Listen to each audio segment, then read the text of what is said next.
G'day guys, it's your mate Jimmy here and welcome to the Rugby Podcast Review Show. Today we are going to go over the three games that have been over the last 3 days. Italy versus Uruguay was on Thursday morning, and yesterday France took on Namibia, and then Samoa took on Argentina.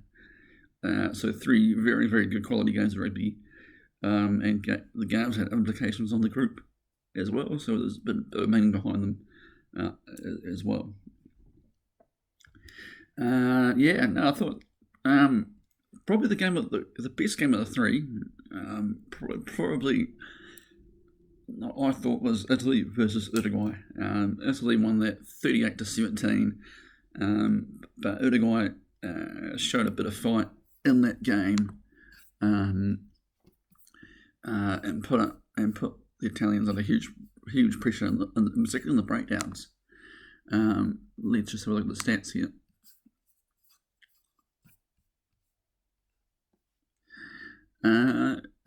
Turnovers.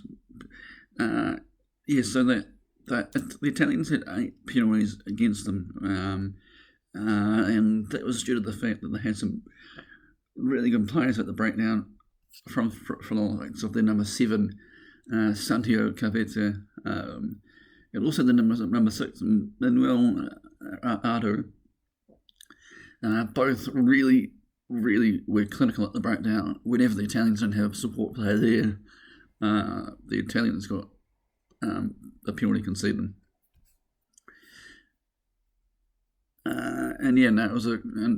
So throughout the first half, the Italians were the Uruguayans, and you would have thought that they would have potentially caused an upset at halftime. And I thought that drop goal by Felipe Echeverri was probably the turning point in the game, probably. But the Italians, in that second half in particular, really got the game going, and their breakdown work was superb. And their back three made some outstanding breaks, in particular Montana Ioane and Angie Capuzzo and Lorenzo Pani as well. I thought those three added some really good speed to the Italian game. And the Italians, they looked to go wide, I thought, over the course of the entire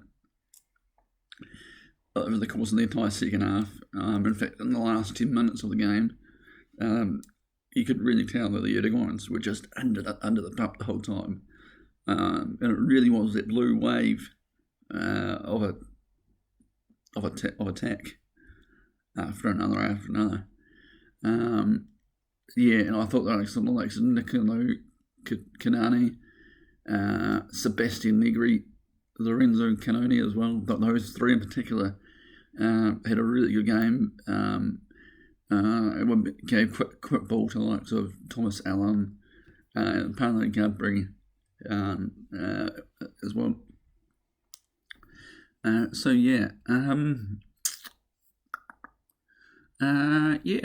Italians deserved the win, 38-17 in the end. They got the all-important bonus point for their mouth-watering clash against the All Blacks next Sunday morning at 8 o'clock NZ time, and that promises to be one heck of a game.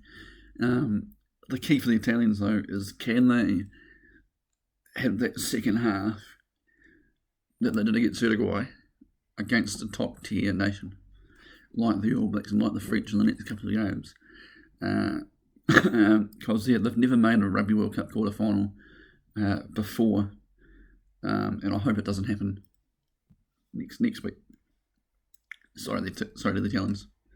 The Italians dominated territory, they dominated possession throughout the entire game. But in fact, in the first half, the Italians had the Uruguayans had 58% possession against the Italians, who were 42%. So So they were definitely in it throughout the entire game. And at the end of the game, the Italians got away from the Uruguayans in the possession stakes by 2. So yeah, and there was for the teams like Uruguay, Chile, for example, Namibia as well. They're getting really, really good players going, and I think if they can get their momentum going and concede the less turnovers, and get that extra support player in the ruck, then that'll do wonders for them. I think that's what's needed for that side, because the likes of Uruguay and Samoa and even Georgia and the likes can really compete against these Tier 1 nations, but it's just those little things in that game, and if they get those right, then who knows, maybe in the next World Cup they might beat the side like the Italians, or they might beat a side like Fiji or Australia, although Uruguay did beat Fiji in the last World Cup. So that's the Italy-Uruguay game. Italy deserved the win against Uruguay. They dominated possession in the second half. They dominated territory in the second half, and led by their back three, who are quite lethal actually. They're quite young and inexperienced. So in the next World Cup, in the next World Cup they'll do wonders, I reckon. If this team sticks together, which it looks like it will be. And if they bring in some of the under 20 players who are doing pretty well in this European under 26 nations over there. But yeah. But the player of the game for me, there's a couple. Well, I'll go one. The player of the game for Uruguay, for me, was Manuel Ardo, who led the Uruguayans really well at the breakdown. He was the key for their turnovers. He was the key to keep the Uruguayans in the game in the first half, and really led from the front as well. But for me, the Italians, I thought the man of the match, probably from the Italians' point of view, was Sebastian Negri, who was again clinical at the breakdown. There was this scrum as well in the second half that really dominated the game. The Uruguayans never really got going, I thought. Alrighty, so next up was the game on a Friday morning between France and Namibia. We won't go into this game too much detail, but yeah, France just absolutely dominated the entire game. I thought, although in the last 10 minutes, territory-wise, Namibia actually dominated the French. They were getting some good phases going and good continuity going, but again, like Uruguay and like Chile, for example, like Georgia, these Tier 2 nations, they get good phases going through in small patches throughout the game. But it's their ability to keep on going after that.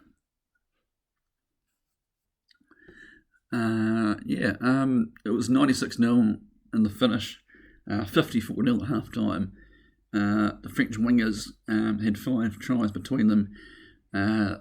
It felt like it was the French A side, I thought.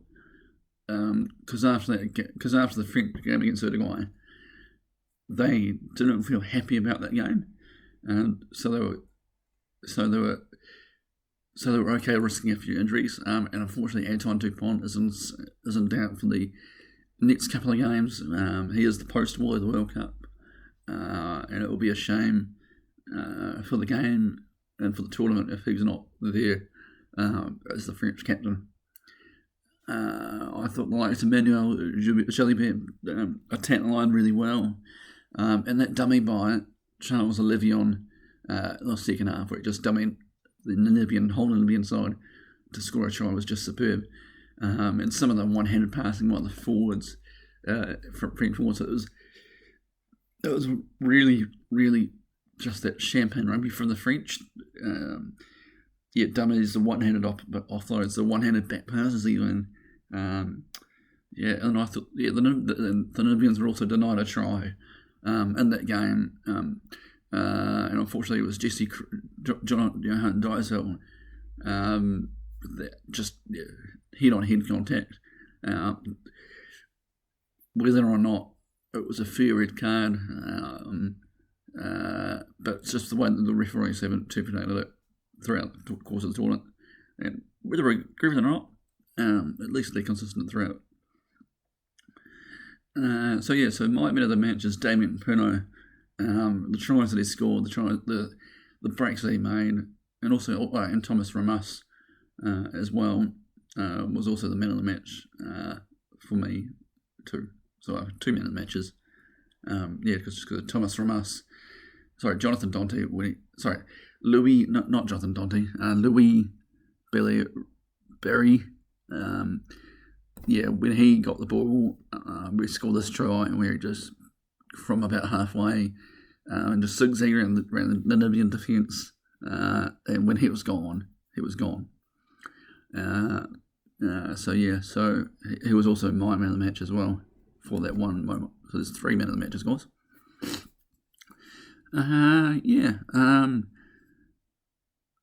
The French just dominated the position. They dominated territory, in fact, except in the last few minutes of the game. It's got Namibia dominating territory for the game here, which is bizarre. The French dominated the position since 50-48. I just think that when Namibia were inside French territory, like they were, they just got the ball turned over, and then when the French decide to go wide, they did that really well. In the last game of the 3 was over this morning between Argentina and Samoa. Samoa 19-10 to Argentina in the finish. I thought Samoa played really well. They slowed the game right down. They definitely had opportunities to win it, but for me, the scoreline doesn't reflect the game itself. I thought that Argentina dominated the whole game, dominated territory, dominated position. 11 penalties conceded by Argentina, which is a lot, and especially when they play in the next few games, if they get 11 turnovers against those like New Zealand, if they play them in the semi-finals, if they play Ireland, or if they play the French, then that'll be not them there. And Samoa kicked a lot. I thought it was very un-Samoan-like. We're used to the Samoans, especially with the Samoan backline that we've got here. We've got the likes of Ben Lamb, Nigel Wong, and Tumoa Manu. It's an exciting backline. I thought they just kicked away that position just that little bit more. And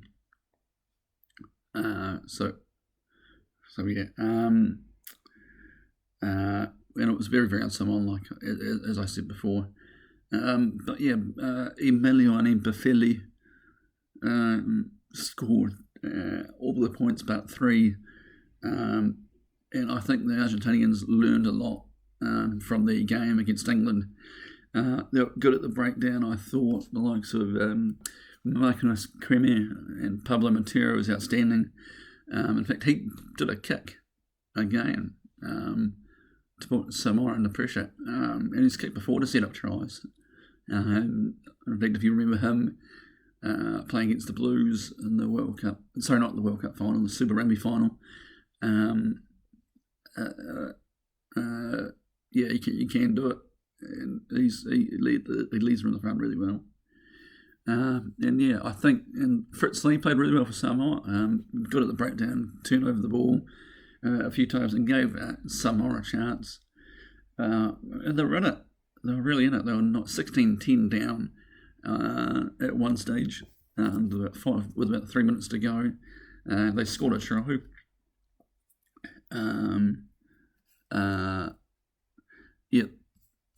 They scored a try from their hooker. No, sorry, from their prop. Hooker. Sama Malu. To give them some hope. And again, it's just unfortunate that the penalties conceded was 13, and they conceded a penalty with a minute to go. And it's just those little things that are costing teams like Samoa, Georgia, and I think also Uruguay as well. So Argentina had 35 defenders beaten, so it's 35 missed tackles. It's something that you just can't do against an Argentina side. But again, they've got a pretty good backline, and if you give them space and they break tackles, it's going to be hard for the likes of Samoa to get any momentum at all. Samoa had 9 players beaten, and it's just not a lot compared to 35 players beaten. That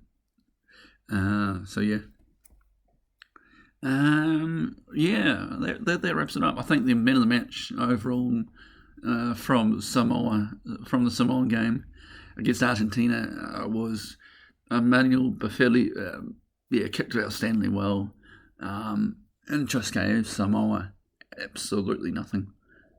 And that he was pretty lethal, and I think they did learn from their game against. They did learn from that game against England. And again, Samoa had really, really high expectations going into the tournament. And I feel like this game let them down, like the penalties and stuff definitely let them down, and the errors as well. Because if you look at their team, they've got Fritz Lee who used to play for Counties Manukau, Stephen Lewis Tua, who used to be the All Blacks number 8 and Blues number 8, Christian Ndafano, who used to be at Wallabies Legion, Ben Lamb, Lima Sopawanga, who didn't play in this game, unfortunately, Charles Famawina. So they've got some great players in there. Samoa, and Michael Alatoa as well, former Wallaby prop, as well, who I think he also used to play for the Crusaders, if I'm not mistaken. I think he did. So I think if they can clear up the mistakes, the conditions weren't suited for the Samoan style, and I think if teams really stretch Argentina on the edges, then they could be in trouble. But they did really well to keep themselves in the game as well. And Argentina had 2 line-out steals to 0. So again, their set piece. If you can beat them in the set piece, you can beat them in the game, I think. But Argentina, Samoa just didn't do that.